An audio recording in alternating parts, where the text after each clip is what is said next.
Okay, last show of the week is episode 1502 of the Tall Can Audio Podcast. What's happening, everybody? Matt Robinson with you in the TCA studio in beautiful Bytown, Canada. Hope you all had a fantastic week. Hope you enjoy everything that we put out for you here on Tall Can Audio. Lots more to come here in the next couple of weeks as we get into baseball season ramping up. I think your buddy Chris Hoffley is going to be back in here within the next week or so. Lots of good stuff coming up, including today. Nick Ashbourne from Sportsnet and the Blue Jays Happy Hour podcast. He'll be with us here in just a second. As you know, though, for a Friday episode of the show, we're going to have a little pint, like there was any chance we wouldn't had it been a Tuesday episode of the show. But it's just a small one. It's just a little can here, $3.55. Normally, I would complain about that, but one of those days where I suppose I'm fine with it. This comes from Beyond the Pale. This is called the Old Pals Honey Brown, and so we're looking forward to trying that. I have had it once before on the show, but that was several months ago. This little guy has been kicked around and tucked into the back of the fridge somewhere, so just found it today. Thought we'd give it a go here. Yeah, it's about how I remember it. It's not bad. The honey is there. I don't know. I seem to recall now that I'm halfway back into this that I didn't necessarily love it the first time. Beyond the Pale does really nice stuff, but this is probably not a repeat purchase for me, and maybe that's why it got tucked into the back of the fridge so long. I'm talking down to it a little bit. I don't mean to. It's probably fine if this is kind of your style. And I have said in the past that I like it. If you're going to put honey on the can, that it should be there, and it is there, but there's just something about it that's a little off-putting to me. I'm not necessarily loving this one. I did love the shows we had earlier for you this week. Episode 1500 dropped on Tuesday morning. That's a lot of podcasts, guys. Steve Bunda was in here for that. We actually recorded that on St. Patrick's Day, so that was a little bit of fun. As we enjoyed a couple of beers and shooting the shit a little bit and talking to you guys, some of you who may have been enjoying a little bit of post-St. Patrick's Day hangover by the time we got it dropped for you. But that was episode 1500, so it was good to catch up with Bunda.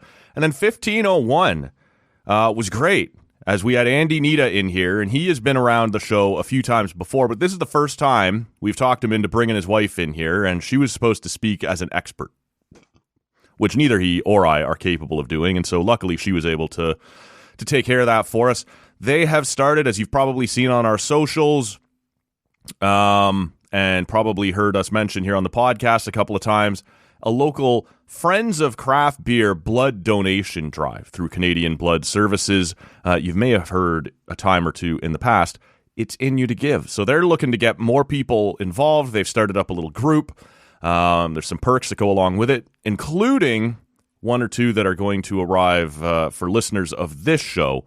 And we'll get more into that with Rob on the Monday episode when he's next in here. So stay tuned for that. But if you want to get signed up, the easiest way on our Instagram, there's a QR code, or I have created a link that you can just go to tallcanaudio.com/giveblood. It's not too difficult to remember. When you get there, it is just a page on Canadian Blood Services. It looks like the normal either create account or sign in page. But the metadata is there in the larger link that will make sure you get signed into our group, this Friends of Craft Beer. And Nita has set a goal of 50 donations by the end of the year. I think we can crush that. I think you guys can help. All kinds of breweries across town are getting involved and pushing people to go and do this. So they're going to help. But we'll get more into it on the Monday show with Rob. But for now, if you want to get involved, tallcanaudio.com/giveblood, or the pinned post on our Instagram has a QR code you can scan if that is preferable to you. With all that out of the way, let's get right into it. We're happy to welcome back to the show our friend Nick Ashbourne from Sportsnet, The Athletic, the Blue Jays Happy Hour podcast. Many bylines out there. Any important ones I missed here that we should get in? I mean, if we're plugging, the Maple Leaf Hot Stove podcast is also a good one for that. Yeah. Thanks for coming back, man. Appreciate you doing this. Always a pleasure. I think one of the places we like to start when we have people on here, and I know you are a guy who has spilled some ink on this. I don't mashed some keys on this is maybe a better, more modern way to phrase it. We like to talk a little craft beer over the course of the winter down in Toronto. I know, much like myself, you're a stout guy, you're a dark beer guy. Have you tried anything good here lately? Yeah, I don't have a recollection of what I've talked to you about before, so it's possible I'm repeating myself. I don't know. I feel like this winter I've not been as out and about adventurous as I often am during that time, especially because, as you mentioned, stouts, darker beers, porters are often what I really like. But I do want to flag one that I've been buying just, at the LCBO at the beer store I'm just having about, which is Woodhouse. I think Woodhouse is one of those breweries in Toronto that's a little bit slept on.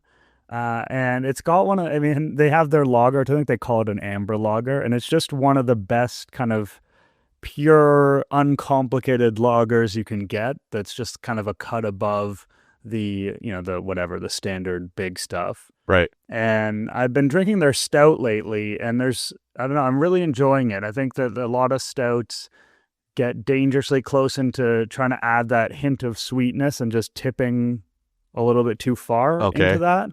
And they don't, and there's a little bit of smokiness to it, which I like find that. very appealing. Yeah. Like I don't know if you've ever been into the true Rauch beer type of world, like the really smoky stuff. I don't think that's for everyone. Like I can have one of those maybe, once in a blue moon. I can enjoy that as a bit of a novelty. I love that stuff. The smokier, the better sometimes. Okay. And like you said, you don't want to sit around and have 6 or 12 of them, but it's a nice flavor. Not.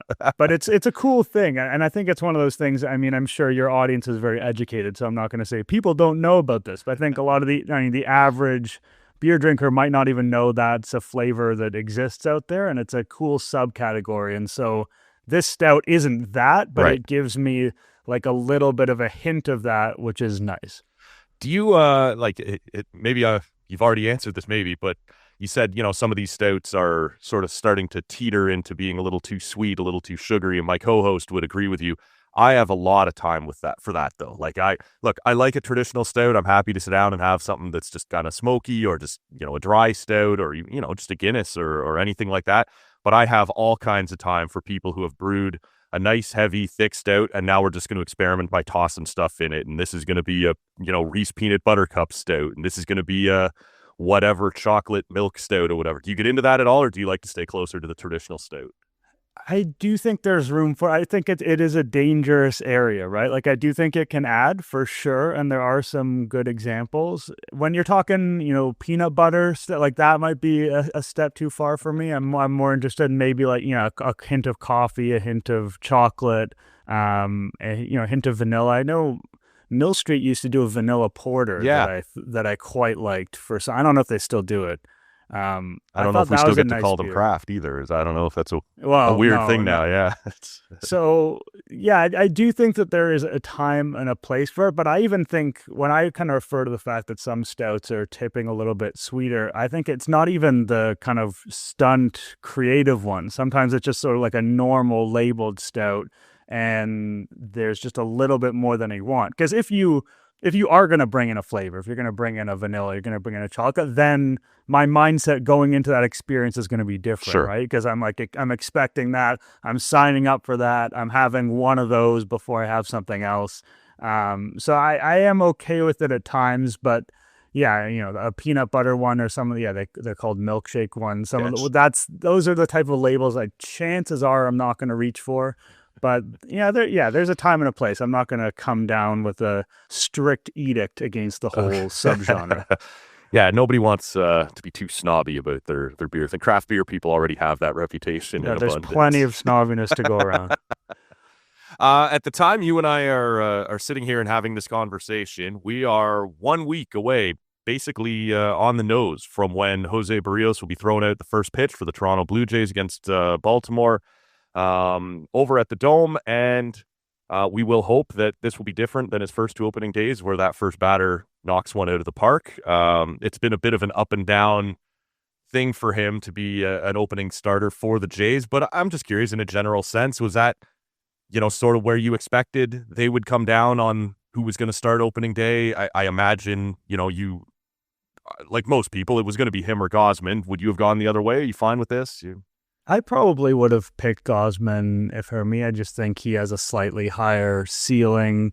Barrios is a bit of an odd pitcher in terms of the difference between his peripherals and results the last couple of years. Like I think he's someone who's survived from a run suppression perspective, maybe more than is justified, had a little bit of luck over the last few years. And Gausman, I don't think we're going back to 2022 with him, but I could see a little bit of a bounce back in him being notably the top guy when it's all said and done. At the end of the day, it's a feather in the cap for the player. It's kind of a ceremonial thing. The situation, I feel like it meant more back in the day when, I'm thinking Roy Halladay days, and you put Roy Halladay number 1 in your rotation, and then you actively try and get him extra starts. Sure. Try and steal some starts from him on the schedule, and instead of 32 starts, he gets 36 starts, and that's you're partly able to do that because he was at the very top of the rotation, and then you had your rest days. And they don't really do it like that anymore. And to be honest, none of the Jays starters, unless Gausman really dials it back a couple of years, none of them would justify that type of treatment anyway. But just from a caution and an injury prevention standpoint, teams don't seem to want to do that. So I think that this opening day start thing probably means a little bit less than it used to. Barrios becomes, and I'm going to throw a trivia question at you, but it's been out there. Maybe you've seen it already anyway, but he becomes the 4th Blue Jays starter to start 3 or more opening days for the Toronto Blue Jays. Do you know the other 3? Ooh, I mean, and one of them has to be Halladay, That's presumably. Right. 7 for Doc. One of them's got to be Dave Steve, no? It was Dave Steve, yep. It's 4 for him. And I'm struggling with the other one. You have to give me the other one. Jimmy Key is the other guy. I was going to say Jimmy Key. That was in the back pocket. Well, that's okay. Yeah.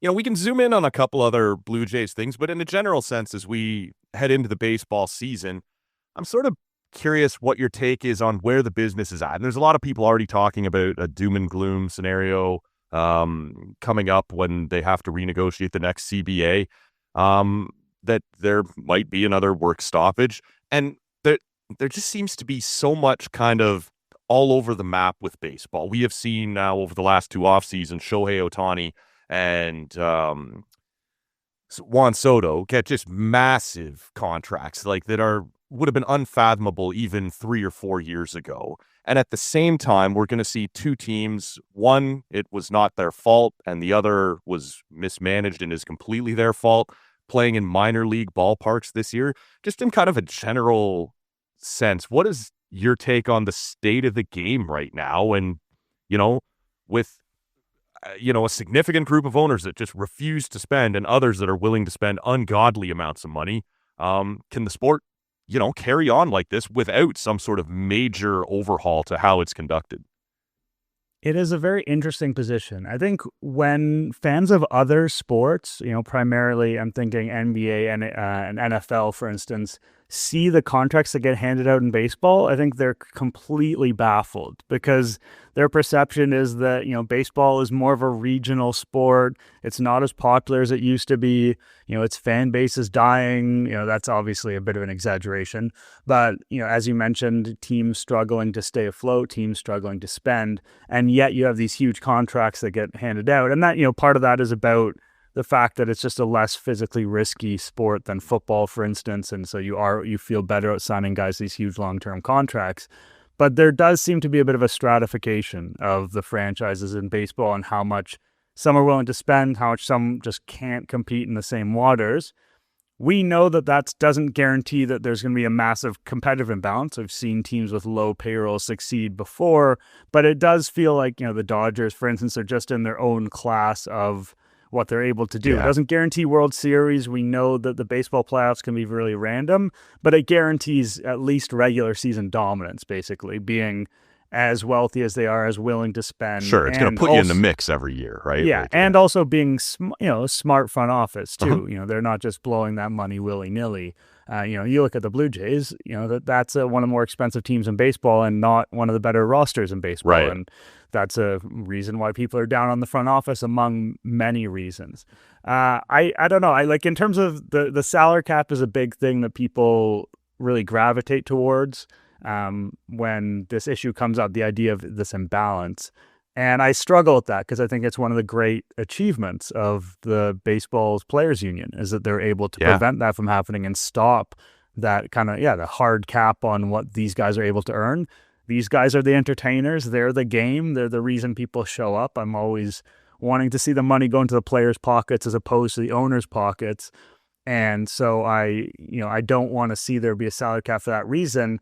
But I could also see a world where, especially if baseball becomes maybe less popular in general, because it does seem like that is arguably the trend. We've had some regional sports networks have issues with their teams, and this ESPN deal that they walked away from in theory, but it doesn't seem like ESPN was desperate to have them. And so I could see a world where, I don't know, 10, 15 years from now, it has a little bit more of a look of the Premier League in England with soccer, where there's 7 or 8 teams that are really spending and trying at the top of the market and see themselves as real contenders.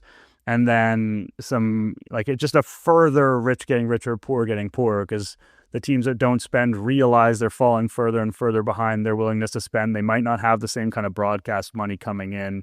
And so there might be more situations where, and I know there are teams now, if you're a Colorado Rockies fan, your team's not winning the World Series this year. But I think that the group of teams that know they're not going to win could increase. And the group of teams who feel like they're actually credible threats to win could get smaller. And I guess the saving grace for that is how weird baseball playoffs can be.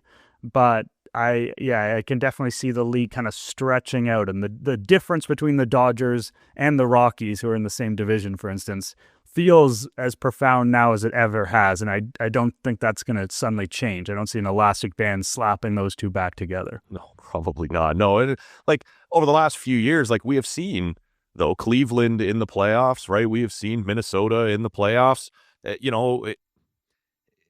We have seen big spending teams. You pointed it out. The Jays are spending more than they ever have, and yet it's on a fairly poorly constructed roster. They're spending this much money because of their failure to draft and develop properly.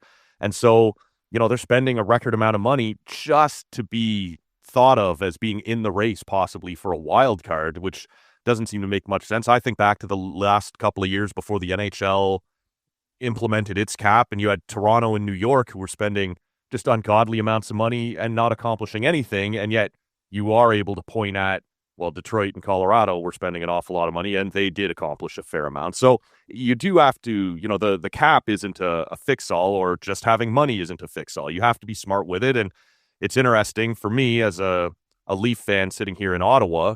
It's a smaller market. They don't spend a whole lot of money here, and yet they went through the Eugene Melnyk experience where, it was awful. It wasn't well run.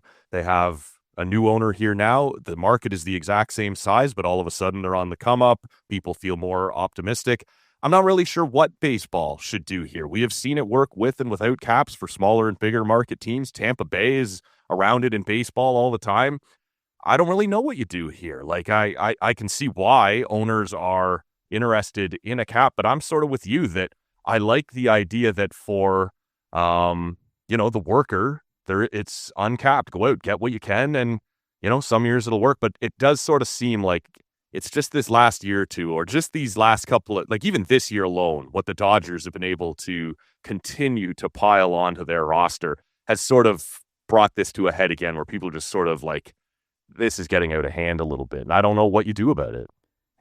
And the problem is, whenever you have situations where you're trying to fix competitive balance, a lot of the times you end up incentivizing poor behavior, right? Because if you're if you're taking teams at the very bottom and you're trying to elevate them to some degree, you are going to create an incentive. Whether you're giving them additional draft picks, whether you're giving them, whatever you're doing. Revenue sharing, right? Revenue sharing. Arizona Coyotes moved into a university rink because they had the safety net of, well, everybody else is going to pay the bills. That can't be allowed either. That's terrible. Yeah, and owners who are bad actors, to be honest, could be willing to say, listen, we could spend and go from the bottom to the kind of middle, or we could stay here in the bottom and just try and make it as cost effective for ourselves as possible, reap the most possible rewards, get the highest profit by being, generally speaking, a bad baseball team. And we have seen that before. The Pittsburgh Pirates have been accused of that. The Marlins have been accused of that. The Sacramento A's. Yeah, exactly. So once you start to take those steps, it's hard to know what you can do when you're trying to push the league together and create more parity like that. It's hard to do that without enabling, it would be great if all owners really wanted to win, and that's what they cared about the most. Yeah. And they took that. They took any help they got in order to improve and try and become a better baseball team. We just know that's not really the case. So I guess if I were baseball and I was trying to do something, I would be about layering penalties on top of those teams at the very top. I would not be about giving benefits to those at the bottom. I think that makes sense. Yeah. Let's, zoom back in on the Blue Jays here for a minute. And I'm one of those guys who has watched enough baseball to know that you don't overreact to too much that you see in spring. And yet you do have to be sort of looking at trends or what might be about to impact your roster on opening day or for the first month or whatever. And, I sort of went in thinking this Blue Jays rotation might not be as elite as, this set of arms might have looked a few years ago, but it still has a very real possibility of being competitive and keeping you in the race through, the first half of the season when maybe you have to decide then whether to add at the deadline or whether you begin the big sell-off. And yet now we've seen Scherzer, who was a risk coming in. He's dealing with something to do with his thumb. We'll see how that's going to play out. Bowden Francis hasn't looked like the guy. Well, he kind of looks like he might be this year's Davis Schneider a little bit. Had this elite second half and then returns to the earth a little bit. Expecting him to be what he was in the second half of 2024 was always unrealistic. But if Scherzer isn't going to be right to start the year and Bowden Francis continues out of the spring to bring into the regular season what we've seen thus far, now maybe you're looking at also having to take Yariel Rodriguez and put him in the rotation, which hurts your bullpen as Swanson's down a little bit. Like, I sort of thought this bullpen and this rotation going into the spring had the possibility of being a highlight for this Jays team. And it didn't take much, just one or two little holes, one or two little concerns to start to already kind of be like, oh, it's thin, right? Like this might be a problem. When you look at what's likely to show up on opening day, where do you stand on the pitching staff as a whole right now? Is it still something to be optimistic about, or are you concerned? I see the rotation as still relatively high floor. I mean, we'll see what happens with Scherzer, but presuming that he is back and he can give them something, we know how steady Barrios is. Chris Bassett, last year did not have his best season. He's 36, so you have to be aware of that. But, I think as a kind of lower number 4 type starter, you feel okay about him. I think, Gausman has, even when he's not great, has been good. Mm-hmm. And so you've got this group of durable veterans outside of Scherzer. And then Bowden Francis is fascinating because I just don't think anybody knows what you're going to get from him. And, as we record today, he had a pretty encouraging outing. He pitched into the 6th inning, only allowed 1 earned run, a little bit better than we've seen from him in the spring. But he's one of those guys where there's not a ton of margin for error for him. He doesn't throw super hard. He wasn't even in those outings where he was fantastic, he wasn't getting a million strikeouts. It was a lot of soft contact with him. It was a lot of weak fly balls. It was a little bit, not the same pitch repertoire, but sort of the same result profile as a Marco Estrada. And that type of profile is, you need many, many starts to prove that you're for real with that. It can easily look like luck in the early going. So it's going to be fascinating to see where he settles in. But when I think about a case that the Blue Jays are going to have a good season in 2025, however you want to define that, if you want to be optimistic about the Blue Jays, I don't see the rotation as being the strength of the team. I see the rotation as being a solid component that backstops the fact that the bullpen has pitched really well. The defense is really strong. The hitting is maybe better than you think. You get the Bo bounce back. Talking about spring stories, basically every hitter you can point to has had a really good spring, with the exception of George Springer. So, which is a pretty notable exception because he has been truly, truly awful so far. And, he's a veteran. He's working on it. But again, you would like to see a little bit more from him. Yeah, so I don't think there's a massive range of outcomes probably for Bowden Francis and maybe for Scherzer, but because you feel pretty confident in what you're going to get from that Barrios, Gausman, and Bassett trio, and they've been really durable in the last few years, I think it's kind of it's a fine, a little bit unspectacular group that can be part of a team success, but I have a hard time imagining them really driving a strong season for the Blue Jays. I just don't, outside of Gausman, I just don't see the top end impact from any of those guys. What would you do here as we come through the last week to replace Varsho here early on? There's a bunch of guys that are in the mix for this. Obviously Loperfido is a guy that people have been watching for a while. Nathan Lucas is a guy that people have wanted to see get his chance. But Alan Roden, maybe out of everybody in the mix here, has had the best offensive spring. But again, you got to sort of factor in who he's been facing. I believe the advanced analytics sort of suggest that he has, over the course of spring, averaged out facing AA pitching. So you don't want to get too excited. But there's room for one, certainly, and maybe two outfielders if they're going to start Varsho on the IL, which it sounds like they will, and not have him DH. How would you sort of handle this gap that doesn't seem like it's going to be as long as maybe we feared it would be, but you're going to have some innings to fill there? Would you focus on the defense, or would you give maybe a Roden a chance here? What would you do? I think the most likely scenario for me is some kind of Miles Straw and Loperfido or Lucas platoon. Lucas is interesting because he's going to give you a competent at bat. Like he's the type of player I think that managers like, and I think fans end up liking, because he does quote unquote, he kind of does everything right, and he's fought to be here. And the reality with him is just he doesn't have a lot of tools. Like him and Joey Loperfido are kind of the opposite dudes. So if you want to put someone in against righties who's got a little bit more potential, who could put a ball over the wall for you, who's more likely to make a running catch in center, like Lucas is to be honest, he's slow for a center fielder. Right. Like you don't generally put guys out there with his speed, and you probably wouldn't do it if you felt like Varsho was going to miss a lot of time. Like I don't think you want Lucas being the center fielder against right-handers for 6 weeks. That's probably going to be overexposing him. But if it's a week, you want to get some kind of high floor quality at bats to the bottom of the lineup, get on base for the Bichette and Guerrero and those guys, I could see it.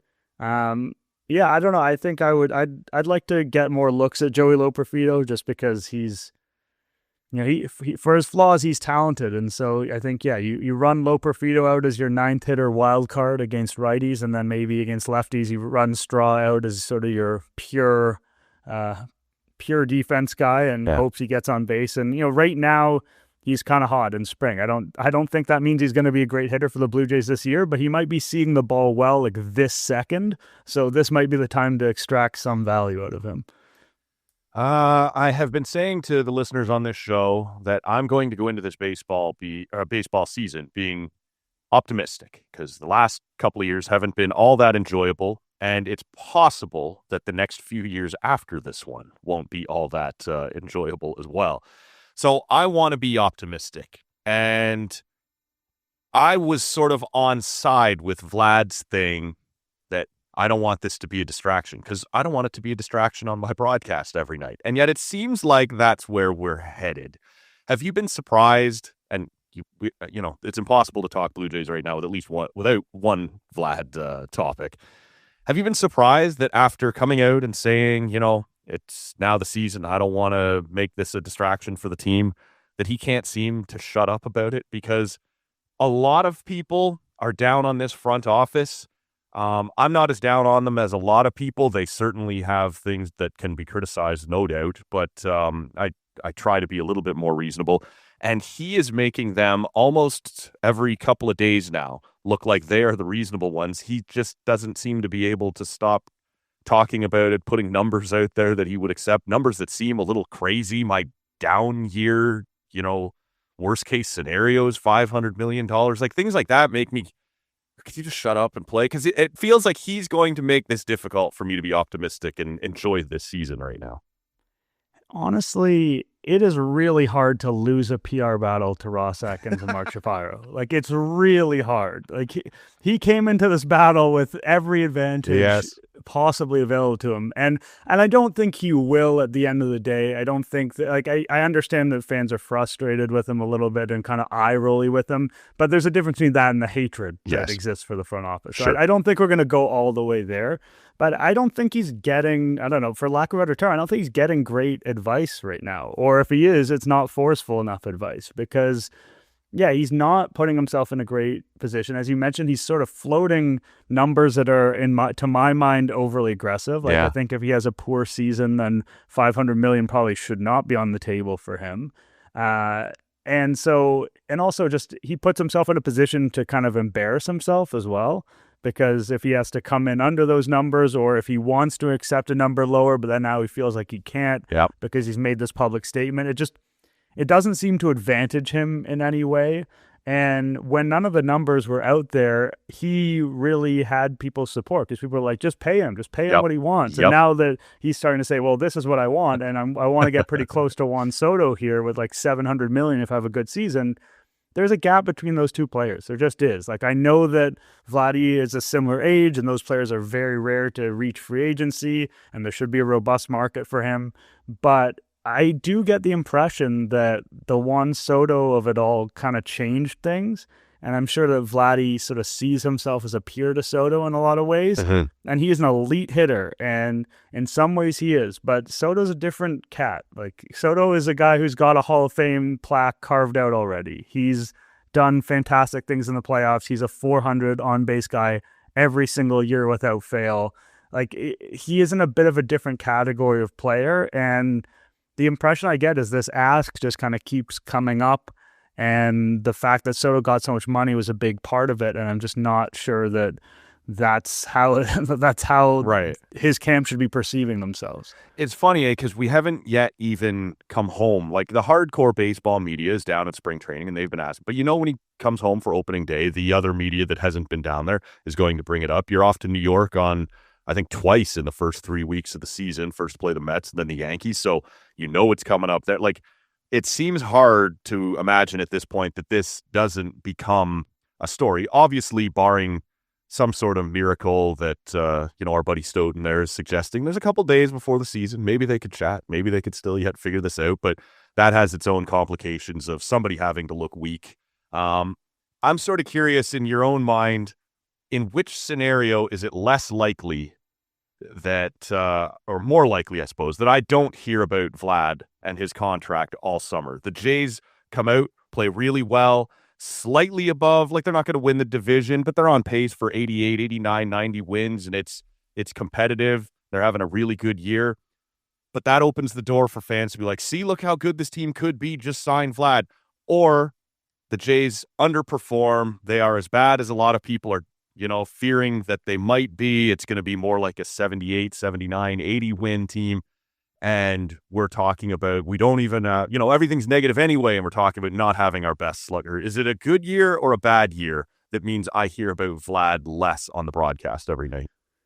I mean, it's tough. If that's going to be your sole goal, you're in for a difficult year, kind of regardless of what the circumstances are going to be. I think that in a scenario where they have a really poor season, that is probably going to push Vlad into the background more, other than the trade deadline component of it. It'll be like, okay, they're going to trade him at the deadline, Paul, and that'll be sort of a foregone conclusion. It'll be foregrounded at the moment when people sort of realize that the season is going downhill, and it'll be foregrounded again when we get a little bit closer to the deadline, and then that will be over. Because if the Jays have a terrible season, it's hard for me to imagine people saying, okay, well, they got to sign Vlad. Yeah. Now, even if that's still the right thing to do. And there'll be lots of other things to hate, but right? There'll be a lot of other stuff going on. Yeah. And because they will effectively have a fire sale, people won't really be thinking about the future in the context of the players who are on the roster, which is hard to do even now, to be honest, because there's just so few long-term pieces on this franchise. But I think that if the better the Jays do, the more it's going to be about what's the future with Vladdy and what this lineup can be. And maybe to some extent Bo as well. Yeah, for sure. And it's wild that you have a player as good as Bo and no one's talking about him right now going into the last year of his contract. I do want to take a minute or two here and get some thoughts from you on the Leafs, who you're also working and covering. And is it, just to jump right into it, Auston Matthews has obviously been and will always be, as long as he's here, like the big dog, the guy we're all kind of waiting for him to get hot and pull in the right direction in the playoffs. This year, he hasn't been right at any point.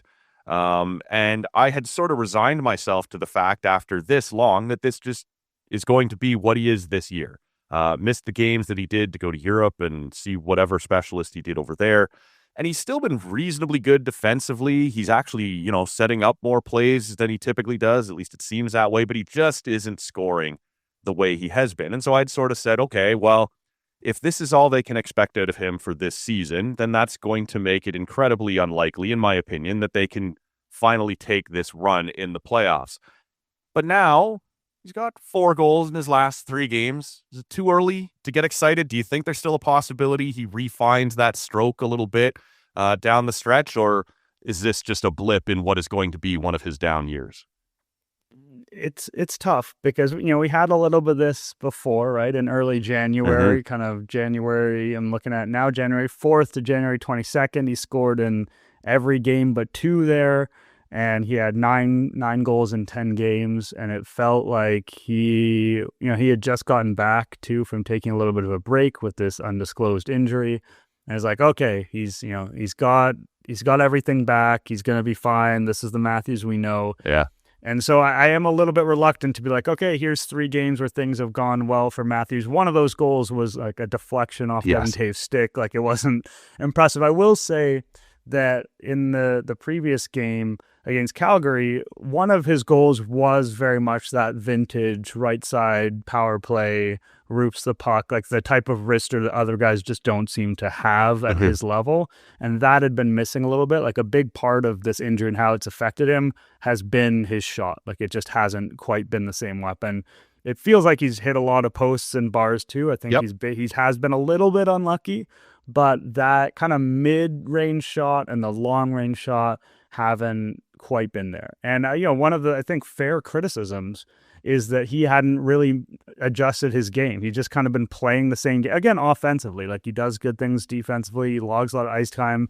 We're talking about a player, underperforming when he's 61 points in 53 games and is a strong defensive presence who kills penalties. Like, the bar is so high for this guy. Yeah. But he does have to be at that bar for the Leafs to be, to get over his hump. Like, they need him to be one of the very best players in the league. The whole thing is built on those 4 big dogs getting going at the same time in the playoffs. And if one of them doesn't go, it doesn't work. It's tough. And I will say that Tavares this year has bounced back and been significantly better than he was last season. And so you could argue that sort of the combination of those top 2 centers, if you figure it like that, because people probably expected Tavares to sort of continue to decline with his age, and he hasn't really done that. He's taken a step back in the right direction. So that is a little bit of a saving grace for the team.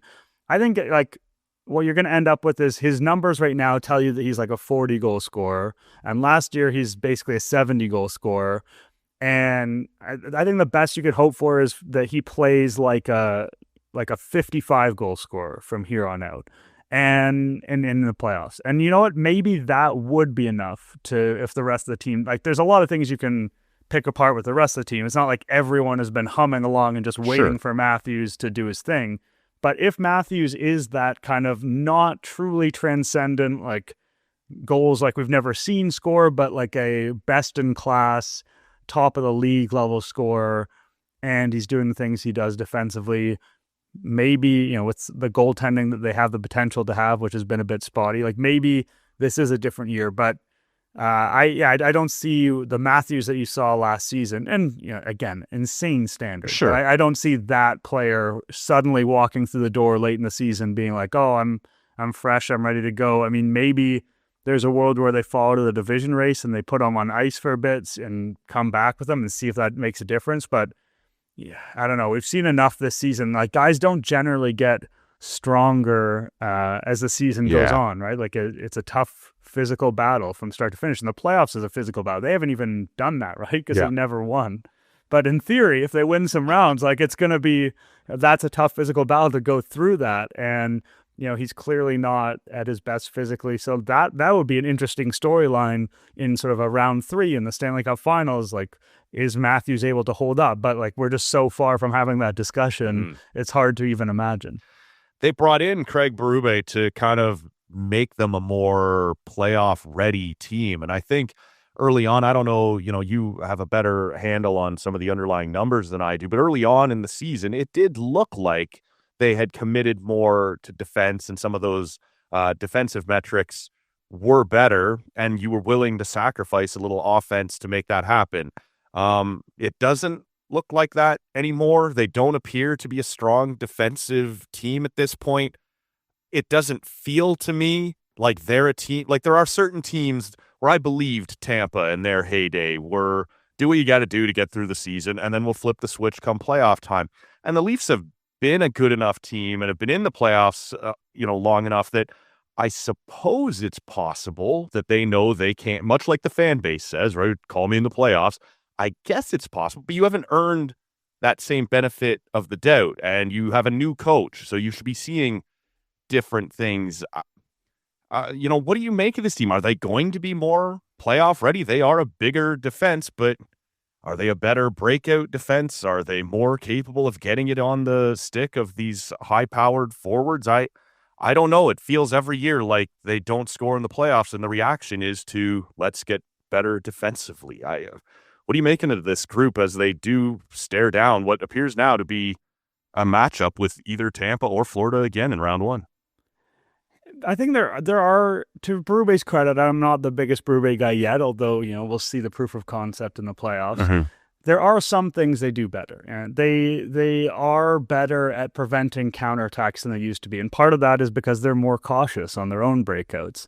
And they arguably get less from the defense, less from guys like Morgan Rielly.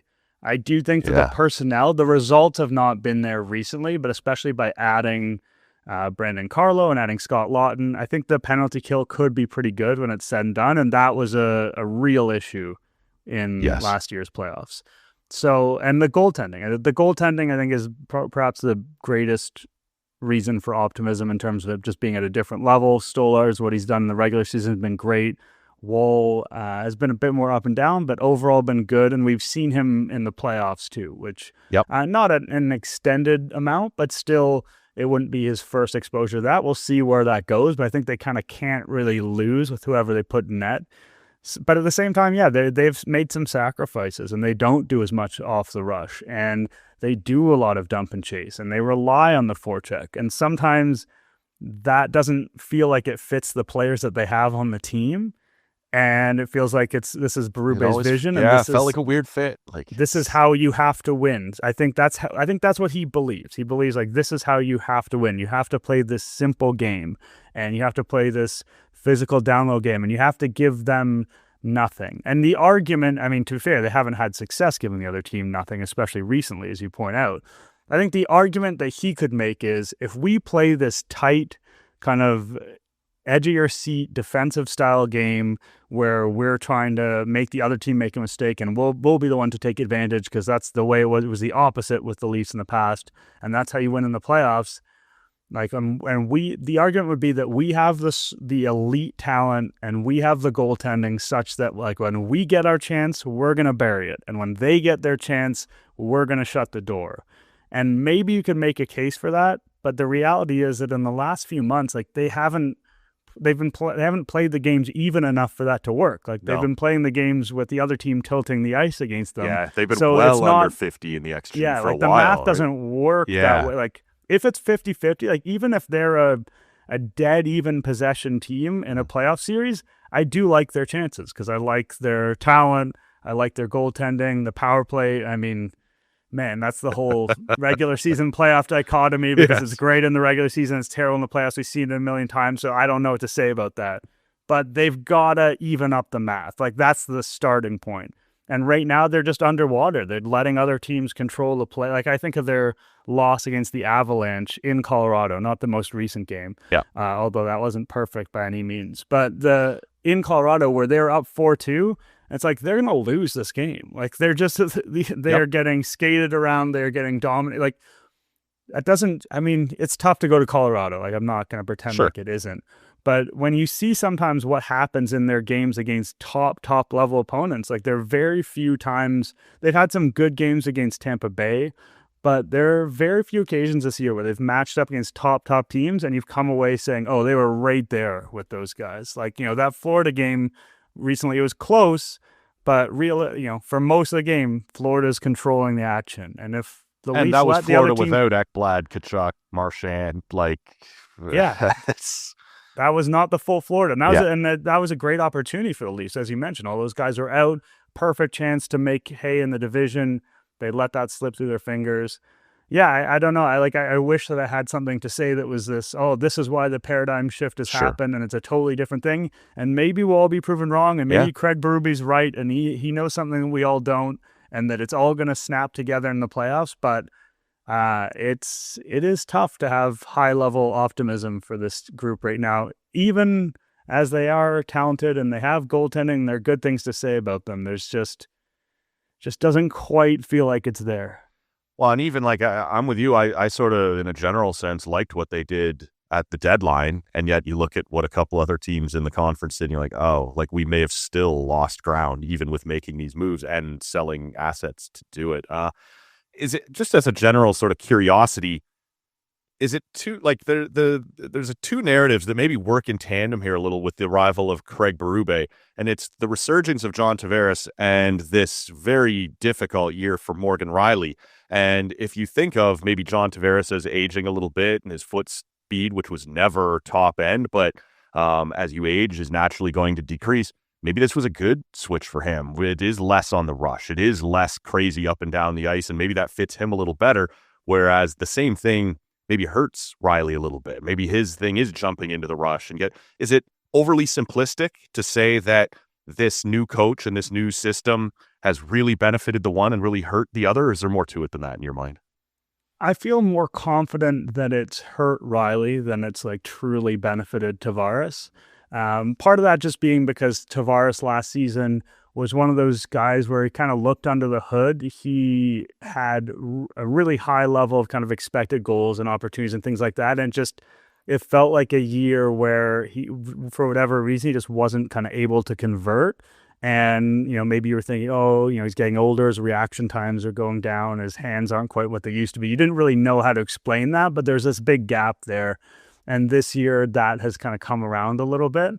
But with Rielly, I think that's a big part of it. Like Rielly is really dangerous as a trailer off the rush or driving the action. His speed is one of his weapons. He doesn't have some fantastic long range shot.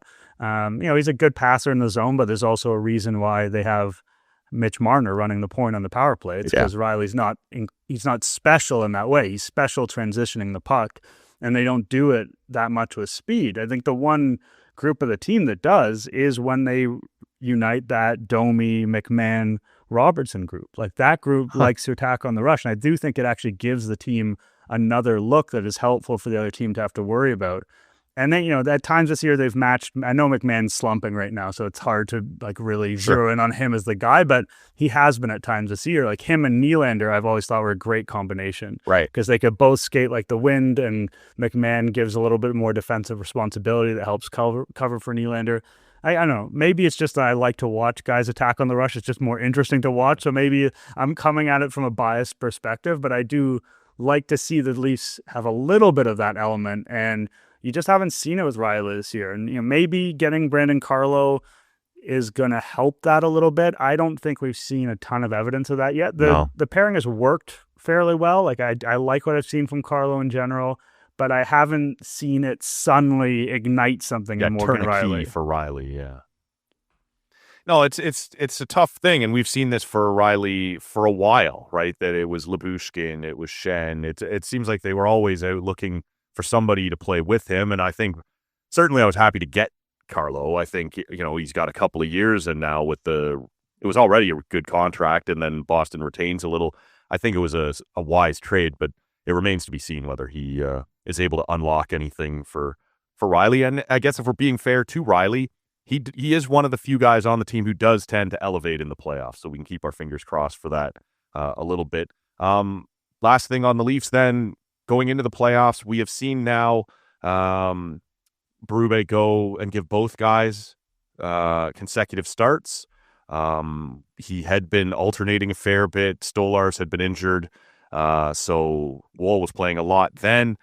Do you believe if they're going to go on any kind of run here that Berube is going to pick a guy and just ride him, or is this going to remain sort of a tandem thing, which has never really been tested in the NHL? We sort of thought Boston might do it. They never really committed to it. And it turned out they were right to do it. Swayman was very good last year against Toronto, so they stuck with him. Is there any chance in your mind that they kind of ride this out as a tandem, or is Berube just itching to whichever one's hot going into the playoffs, he's getting a few games here? It seems likely that it's going to be about who's playing best in that moment. Like it doesn't seem like there's going to be a massive gap between them when it's all said and done with their numbers. Maybe Stolarz has a little bit of a lead here statistically. So, but I'd say Woll's coming off a pretty strong game right now, and he, other than his one disastrous game where I think gave up 3 goals and 7 shots or whatever, and a few days ago, he's been all right. I think they need one of them to sort of distinguish themselves, and there could be a scenario where they have to prove it in the playoffs, but I don't think that that's what a coach wants to see. I don't think a coach wants to play one guy game 1 and the next guy game 2 and who was better, and then you're parsing a very small sample there. As you said, it is interesting because during the regular season, we've seen a lot of tandem goaltending. That's been a trend that's been increasing in the NHL. And in the playoffs, it never seems to work because I think the stakes are so high that if a coach has a guy perform really well, it's just like, bang, we're going to do that again. Why would I go away from that? And so you could get criticized for doing that. And coaches are risk averse. So if they feel comfortable with something, they're going to keep going. What I will say about the Leafs situation is that because both options are viable options, you might see that whoever starts on the Leafs playoff journey, however long that may be, might have a shorter leash than the average goaltender, right? Because there is a viable option sitting right there. There is a lever that Berube can pull, right? And that would make sense. It's not one of those situations where there's a massive drop-off between the two goalies and you'd even stick with the one even if they're struggling because, that's clearly the better guy. That's not the situation here. So I could envision a world where, 3 games into a playoff series, the Leafs are down 2-1, and Berube decides to make a move just to shake things up and give another look and hope to find more success. It feels like the organization loves Joseph Woll and has for a while, but Berube is the new guy, and maybe it's just me reading too much into things, but it feels like he would prefer Stolarz be the guy. He's given him every opportunity, even once Woll returned, to have a couple of different times with back-to-back starts. Do you feel the same way about it, or is it? Do you think he's as open-minded just now? Whoever's running and hot in April, that's who I'm going with. Yeah, I mean, if I had to give a very slight edge to one, I would say Stolarz. Yeah. I think you're right. There have been moments where Berube seems like has nudged him ahead, pushed him a little bit. They both have injury concerns, but Wolves have been, I think, also more constant. So I think Berube's felt more comfortable leaning on Stolarz a little bit more at times. And again, if they're able to make a playoff run, it is a physical challenge for the goaltender too, if they're playing every single game, even though there aren't any back-to-back. So, yeah, I think Stolarz is more likely to be the guy, but it's really a coin flip at this point, and we've got a handful of games to figure that out. There is a brand new edition of the Blue Jays Happy Hour podcast out right now. I see. What else is coming up? What else are you working on? Where can people find you? You can find me on Twitter or on Blue Sky at my name, Nick Ashbourne. As you mentioned, there's a new episode of Blue Jays Happy Hour. We should have a new episode of Maple Leafs Hot Stove coming out soon, but I do not know the exact date for that at this moment. You'll find me pretty much every week. I'll be doing something at sportsnet.ca on the Blue Jays, and then the Maple Leaf stuff at The Athletic is a little bit more irregular, so you just have to look out for it. Always enjoy when you come on. Always appreciate you making the time, and no doubt once the baseball season gets up and running, I'll come knocking again. Thanks so much, man. I appreciate it. Absolutely. My pleasure. Okay, there goes Nick Ashbourne. Really interesting guy. I love following his work. Very insightful on a couple of different fronts here, right? The podcast he does on the Maple Leaf Hot Stove platform is really well done, really well put together, as are his pieces in The Athletic covering the Leafs. And then he's all over Sportsnet and the Blue Jays Happy Hour podcast, talking Jays all season long. And he does a nice job of sort of blending in both sports those underlying numbers, those advanced analytics that can kind of give you a little more info into an easier to digest way of looking at the game. And I find that helpful, right? I am not an expert in those sorts of numbers. I find them useful. I find them interesting, but it's nice when somebody like Nick can help, for lack of a better term, dumb them down for me a little bit. So appreciate him taking a little time and coming on the podcast today. That's going to be it for us for this week. Like I said, we appreciate Nick Ashbourne and his time. We appreciate your time. Whether this is the first episode of TCA you've ever listened to, the first one this week, or whether you've been here all week, all 10 years, it's almost been 10 years of this show. Stay tuned, there'll be more details coming up on how we're going to mark that occasion as well as it rapidly approaches. All of that still to come around here. And don't forget, as I mentioned, in the coming weeks, you're going to hear from Chris Hoffley. You're going to hear from Dan Schulman. That's going to be a lot of fun. I think we're going to get Matty K back in here. Lots of good stuff coming up on the podcast, so make sure you're subscribed wherever you're hearing us right now. And let us know what you think on social media at Tall Can Audio. That'll be it for this week. My name is Matt Robinson. Thank you once again for listening. We'll see you Monday. That's it. I cannot work under these conditions. If anybody wants me, I'll be downstairs at McDougal's. Call the weekend guy. I don't care.